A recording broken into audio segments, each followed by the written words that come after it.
In the name of Allah, the most merciful, the most compassionate. Today, we bring you the true story of Prophet Musa, A.S., and the tyrant Pharaoh. This story from the Quran reveals Allah's justice, His mercy, and the ultimate triumph of truth over falsehood. Musa, A.S., was born during a time of great oppression. Pharaoh, the ruler of Egypt, feared that a child from the children of Israel would one day overthrow him, so he ordered that every newborn boy be killed. Allah inspired Musa's mother to place him in a basket and set it upon the Nile, promising that he would protect him and eventually reunite them. The basket carrying Musa, A.S., floated to Pharaoh's palace, where he was found by Pharaoh's wife, who took him in with love and compassion, asking Pharaoh to spare the child. Years later, Allah called Musa, A.S., to the sacred valley of Ta-Ha and spoke to him directly, commanding him to go to Pharaoh and invite him to worship Allah alone. Musa, A.S., was initially fearful, but Allah assured him, saying, "I am with you. I hear and see everything." With his brother Harun, A.S., by his side,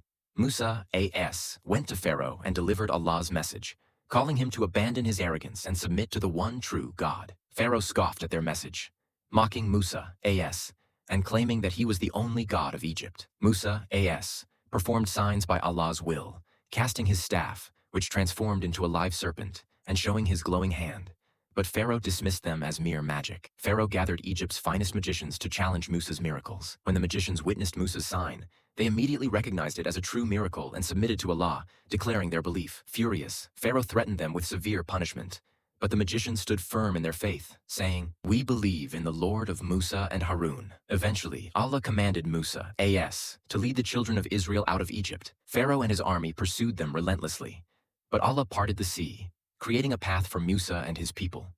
When Pharaoh and his soldiers tried to follow, the waters closed in on them, and they were drowned. Pharaoh's arrogance led him to his downfall, and he was left helpless before Allah's might. This story of Prophet Musa, A.S., and Pharaoh reminds us of Allah's justice and mercy. Those who oppress and act arrogantly will ultimately face consequences, while those who remain steadfast in their faith will find Allah's guidance.